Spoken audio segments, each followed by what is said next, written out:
Welcome back to All the Mons. I'm Bumpstar, and last episode we made it all the way to the Elite Four and got absolutely destroyed. So clearly we're not ready yet. In this episode, we're going to go all out rebuilding our team from the ground up, and that means changing out our Pokemon, optimizing their stats, setting up some held items, fixing natures and abilities, and making sure their movesets are actually ready for endgame battle. On top of that, we're going to start unlocking some major battle mechanics like Mega Evolution, Terastallizing, Dynamaxing, and Z-moves, all of which are going to give us a huge advantage going into the rematch. So of course it starts raining right after I finish saying what we're going to be doing, but we're going to be building a whole new team. And I think out of everything that I had before, I'm going to keep our Tinkaton, and I'm technically going to keep our Typhlosion, but I think I'm going to go with a Hisuian Typhlosion. But there's 3 different Pokemon that we're going to need to capture, and to do that, we are going to want to set up some cake. More specifically, a Pokesnack, kind of looks like a cake, and we're going to have to do that in a campfire pot. So we're going to need some milk, which is easy enough, some honey bottles, Vivichoke, and then some hardy grains. From what I understand, hardy grains spawns in and around the water of a swamp biome, so we just need to be on the lookout for it. And as you're flying around, make sure you're grabbing all the berries you can, because we're going to need those later on to make our Pokemon even stronger. Alright, I am now on my 3rd swamp biome, and I am still not finding these hardy grains anywhere. So I'm going to go on the search, and I'll see you when I find them. I found them. Man, okay, so I was actually same swamp biome, and I didn't realize it came down this way more. So actually didn't take me too long to find them. Awesome. And then before we make this Pokesnack, we can actually buff it with different items, and there's a lot of different items that you can buff this with. Every item does something slightly different, like an AllTheMons apple. Reduces bite time, boosts rarity bucket for plus 12 tiers, and gives you a 11 times shiny chance. So we're going to go ahead and make 6 of those. And now that we have all the ingredients, come over here and clear this out. And let's go ahead and make our Pokesnack. And now you can see we get a 31 times shiny chance with a plus 36 tiers on our rarity bucket.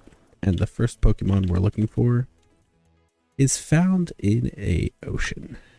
But since we're in an ocean biome right here on this little island, we're going to go ahead and place one of our Pokesnacks down. And this is the first time I've ever used a Pokesnack, so I'm curious to see how this works. Oh, piece of it was eaten. Oh, you must have eaten my Pokesnack. That's fine. We'll try and catch you. Oh, there's another one. Ooh. Not who I was looking for, but I'll take it. Yeah, I know what I'm looking for is a rare spawn, but it's not even spawning in general. I've been here for 3 or 4 in-game days now. Crazy. Ooh, but I will take this. A Patrick Staryu. Or Patrick U, I think is what they call it. But we absolutely need this. There we go. We got him. Cool. We don't have to worry about that anymore. That's one Pokemon off our list. And that's part of the issue with the Pokesnack, is that you're not guaranteed to get what you're looking for, especially in a biome like the ocean where there are a ton of water Pokemon that spawn. But this wasn't all for nothing, because at least we got our Patrick U, which is something that we need for... What did we get? Oh, nope. Definitely not what we're looking for, but I don't have it yet, so we'll catch you. One of the items that we can craft to help us find Pokemon is called the Pokenav. And we're going to go ahead and craft that and try and use it, because I'm having pretty bad luck looking for the Pokemon I want. And one of the cool things about this is it'll tell you all the Pokemon that spawn here common, and then you can switch over to uncommon. It'll even tell you what Pokemon you already have. And the Pokemon we are looking for, it's going to be Dratini or Dragonair, either one, because we want a Dragonite. It looks like I'm just going to have to swim around a ton until I find one of these that spawn. Oh, Found one. Let's go. Get it in the battle so we don't lose it. And catch.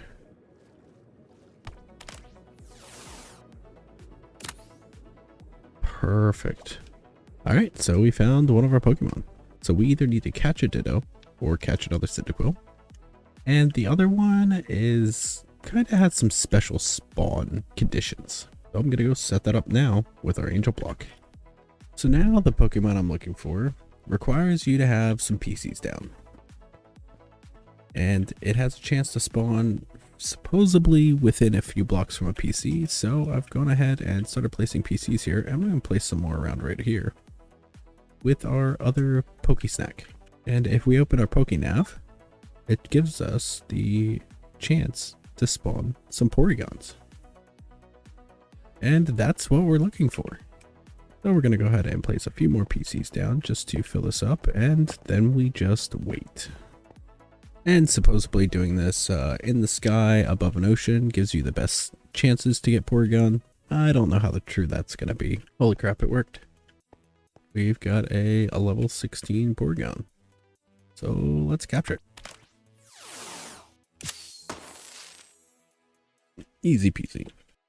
Then the last Pokemon we're looking for, which isn't someone that we're going to use, but it's someone that is going to allow us to get the Pokemon we want. And they spawn in a woodland mansion. And if we look here, we're looking for Ditto. And this is kind of twofold for us because we need a Ditto for the Pikastar, as well as just to be able to add that to a breeding block with our Typhlosion. We can get another Cyndaquil. But I'm going to go ahead and just fly around this building. And hopefully over time we'll find a Ditto. But it might be a while. So I'll see you when I find one. And if we look on our map here, we've got a Ditto. It only took me tearing this place absolutely apart so I could move around quicker to find one. Not gonna lie, that took a really long time. There we go. Let's go ahead and put our Ditto out with our Typhlosion, and let's hope they start making some eggs. Hey, would you look at that?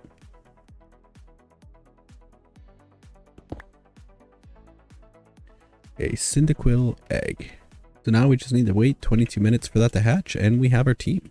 So as it stands right now, our Munchlax is at 50 friendship, and we have some Kelpsy berries that I've been breeding, and these will increase our friendship. So if we feed that to Munchlax, we come over here, that brought us up to 60. So we just need to feed it enough to get it to 160 so we can evolve it into Snorlax.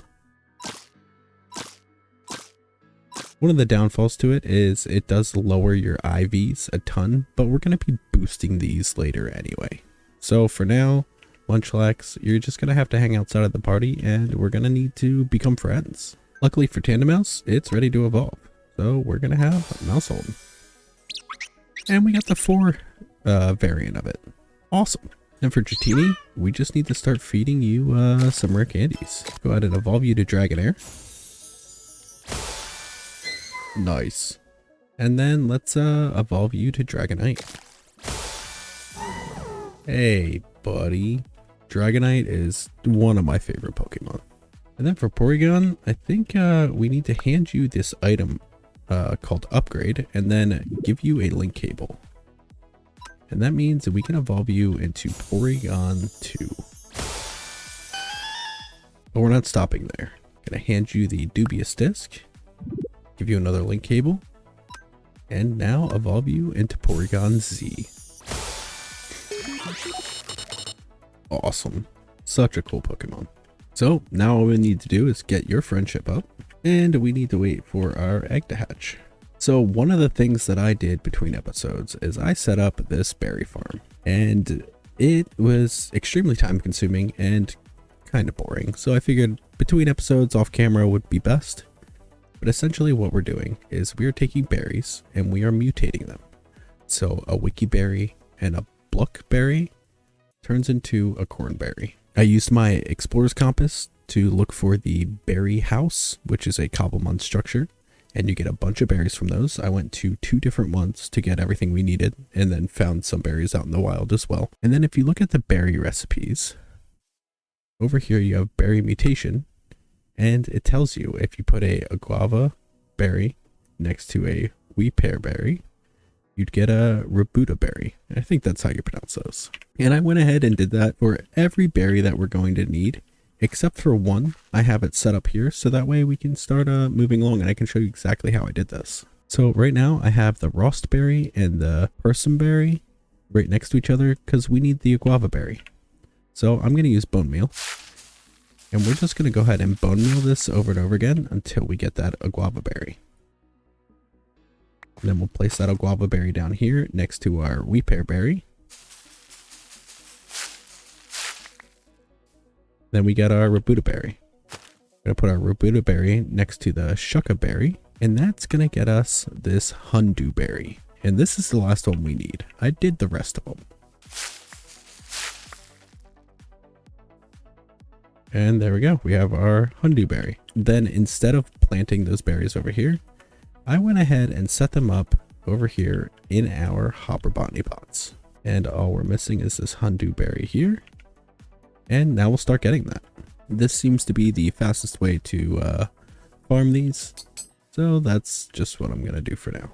And the reason we want all those berries is because, like I said earlier, when I was trying to increase the friendship of Munchlax, is that we are going to boost our Pokemon's IVs and EVs. And to do that, we are going to be using candy, and we're going to be using proteins, irons, calcium, zinc, so on to increase the EVs. So to make these candies, it's going to be some honeycombs, one of our extra large experience candies, and then 4 of whatever berry we need out of it.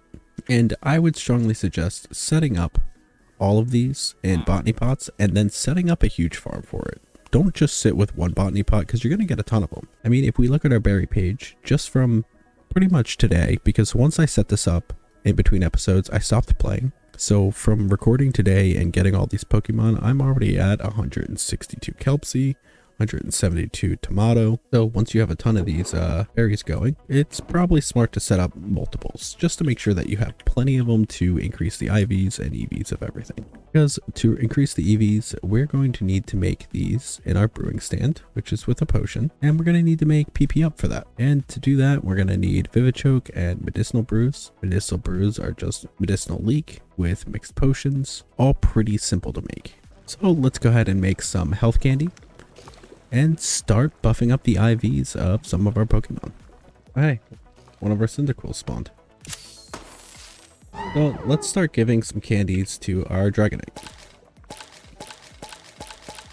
And we can see, since it's a pretty high level, we're going to be able to just keep spamming our candies into it. And we can see that our IV here is being buffed up. And our Munchlax actually has really good IVs already. We just need to increase the defense. But our goal is to just max this entire thing out by making candies. And that's super simple. We can make them very easily with all of our berries. And now we have some calcium, which is going to increase our special attack EV by 10. If you're using a Pokemon that you've been battling with, like Tinkaton for example, it already has some EVs set in here, because we've been using it to battle, and every time that you defeat a Pokemon, you get some EVs based off of that Pokemon that you defeated. So Tinkaton, for example, we're going to want to run speed, attack, and HP. So we need to get rid of the defense and the special attack. And to do that, we can just feed it the berries like this that correspond with those EVs. And now the special attack's down, and so is the defense. So we just have attack, speed, and we're good to go. We can start putting other ones in there. But for Dragonite, we're going to want him as our special attacker. So let's start giving it some of these calciums. And we can now see that its special attack is at 30. And we just need to get it to 252. You can have 2 of your EVs completely maxed out, and then start putting a couple into a third EV. You won't be able to max that out though, but you can have 2. So for Dragonite, we're going special attack and speed. But now that we have EVs and IVs set up, so we can start doing that. And I won't bore you by doing all of that right this second. that'll do in between episodes, but now you know how to do it. We're going to go ahead and try and get our Cyndaquil evolved into the Hisuian version. And to do that, I believe we have to level it in a taiga forest. Let's get our Cyndaquil out. And let's start feeding you some rare candy. Now we have our Quilava here. Oh. Alright, buddy. So catch this other Cyndaquil real quick. There we go. And let's go ahead and feed you another rare candy. And there we go. All you have to do is level the Quilava inside of the taiga forest. And we will be able to evolve it to the Hisuian Typhlosion, which is a fire ghost type. There we go. Alright. Other than our Munchlax, our team is complete. So the next thing that we want to do with our Pokemon is we want to change their ability and their nature. In order to change the nature, we are going to need to use mints. And to do that, we use these mints. And you can find the mints and their seeds at pretty much any high elevation. So for Tinkaton, we're going to want you to become adamant. Munchlax, you need to become impish. Which actually you already are. Mousehold will become adamant. Dragonite modest. Porygon Z modest. And Typhlosion timid. And all that does is it changes the stats to reflect those natures. And we can see that right over here. So Tinkaton is going to have higher attack, Munchlax is going to have higher defense, Mousehold higher attack, Dragonite higher special attack, Porygon special attack, and Typhlosion speed. And then the last thing that we're going to be changing about our Pokemon are their abilities, and we're going to be using these ability capsules. They're pretty easy to craft. Typhlosion already has Blaze, which is what we want. Porygon has Adaptability, which is what we want. Dragonite has Inner Focus, and we want to change that. And actually, with Dragonite, we needed to use the ability Patch, which changed its ability to Multiscale, which is what we wanted. It reduces the amount of damage the Pokemon takes when its HP is full, so it can take a pretty big hit right off the bat. Mousehold, we have changed it to Technician. Powers up weak moves so that the Pokemon can deal more damage with them. Tinkaton will stay with Mold Breaker. Then Munchlax, we want to move that over to Thick Fat, which I think is going to be another ability patch. Let's try another one. There we go. Pokemon is protected by a layer of Thick Fat, which halves the damage taken from fire and ice type moves. But now that we have all of that set up, it's time to get into the Mega Showdown questline. And the first one that we're going to be going for is going to be Terastallization and Z moves, as they're probably the two easiest ones. For Terastallization, we're going to need a Terra Orb, which is a super easy craft. Then we're going to go ahead and just right click it to equip it. And the main Pokemon that we're going to be using our Terastallization on is going to be Mousehold, and we want a normal Terastallization. So let's go test that out to see if that's our option here. Because if not, we need to do a couple things. And if we look down here, when we go into the battle, we can Terastallize, and it's to normal, so we're good to go.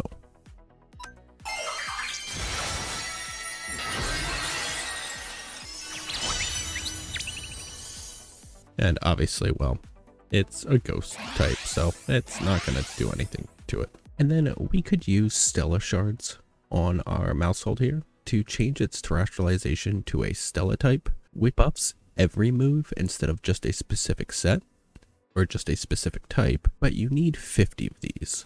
And to get those, it's a little difficult because you have a 1% chance after fighting Pokemon to get them in any Pokemon, but it's 1%. So getting 50 is pretty difficult. So this is as far as we're going with Terastallization. So for the next one, we're going to get our Z moves. And to do that, we need to go to a observatory and a archaeological site. And we can just use our Explorer's Compass for that. Find the observatory here, and let's see how far it is away. Unfortunately, and I think it's because I started playing this in an early version, a lot of the things we're looking for are nowhere to be found. So we're going to have to RTP to find this. There we go. About 2,000 blocks to our east from this RTP location, which is way down here. And after dealing with chunk loading, we found ourselves a observatory. And early game, you can start getting some gems from here if you haven't started getting them already. And you also have some suspicious sand and gravel in here as well, that I believe just have a chance of giving you some basic loot. And I mean, I got some decent stuff from that. Another dark gem, some firestones, sweet apples, a sandy mulch which is used for the berries, and a dawnstone, as well as a helix fossil. Third floor is what we're looking for, because in here we can get our blank Z, which is what we need, and then we can just grab out the gems that are in here as well, but we have plenty of these from our Zigzagoon, so we don't necessarily need them. And then the next place we want to go is the archaeology site, which is 1,000 blocks away from here, so let's head on over.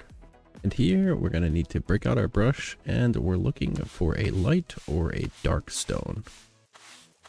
But it looks like I just found our light sparkling stone on the first one.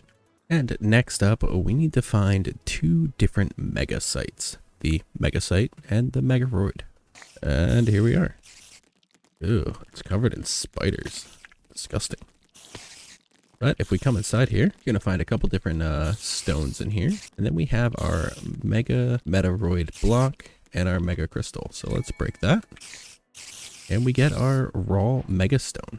The next up, we're looking for the megaroid, which also happens to be very close. And here is our keystone. And next up, we need to look for a lush cave, which is only 500 blocks from our base. And here's our lush cave. Perfect. So now we're looking for a mushroom. So unfortunately, I had to RTP. It seems like there was a bug in the early days of the mod pack that caused max mushrooms not to spawn in lush caves. So since that cave was so close to my base, chances are I already loaded that chunk. So now I'm flying over here, which luckily there's a lush cave biome very close here. So let's just dig down and see if we can find it. Oh, perfect. Lush cave. Hopefully it's big enough. It looks to be a decent size. And if we are unlucky and still can't find one, we can always make the battle tower and buy it from the shop there. But if that's the case, then we will not be getting our max mushroom today, because this episode already has a ton of information in it and we don't need to add more. I'm starting to think, unfortunately, we are not going to find it. I've been flying around lush caves for a minute now, and I have not seen a single red mushroom. And they're pretty big. They're kind of hard to miss. And as you can see, I mean, this is a pretty big lush cave area. So it could very well be down here. I probably just missed it. And since we can't find our max mushroom, I'm going to go ahead and place this hollow battle tower down. It's a PC, data monitor, and healing machine. All pretty easy to craft, especially once you're at this point in the game. Let's place that down. And I think all we do is right click on it. Yeah, and it opens this up. And we can then start doing this battle tower. If we look here on the shop, we scroll down, there should be a max mushroom for 10 BP, which just means we need to battle this enough to get 10 total so we can buy it. And you would also be able to get things like megastones, blank Z's, all your gems, your berries, all of that stuff from here, as well as quite a few other things like Zygoid cells and core. But we're not going to do this yet because we want to get our Pokemon ready to go. Maybe we'll start this pretty soon. But if we take a look, our Munchlax is ready to evolve. That's a big boy. But now we're going to go ahead and make our Z-Ring with the light sparkling stone. And we can go ahead and equip that.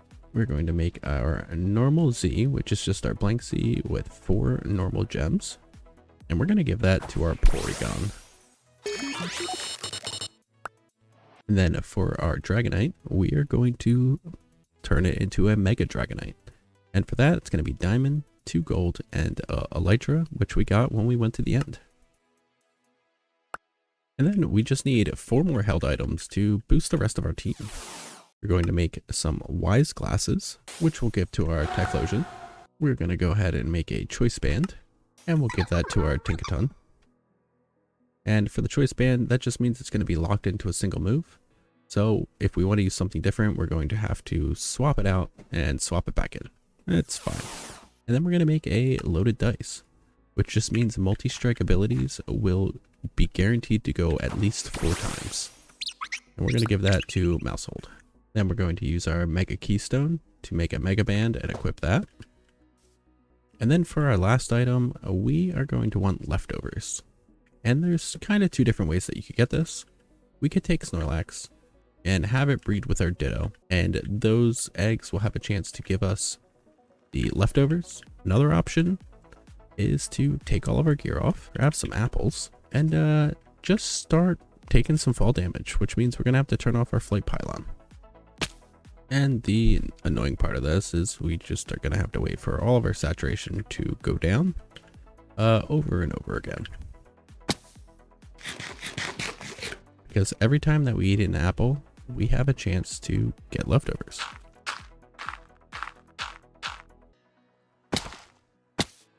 And this also will take a ton of time. So I'll see you when I'm done. And now that we have leftovers, let's go ahead and add Snorlax back to our team, give him the item, and let's catch him up in levels to the rest of the team. Now that all of our Pokemon have the held items that we want, we can go ahead and start giving them the moves that we want them to have. And I'm not going to bother doing that on camera, but we're going to definitely be using our TM machine and be using some blank TMs to copy some moves from other Pokemon to give it to the Pokemon that we want it to have. And let's go ahead and see what our Dragonite can do.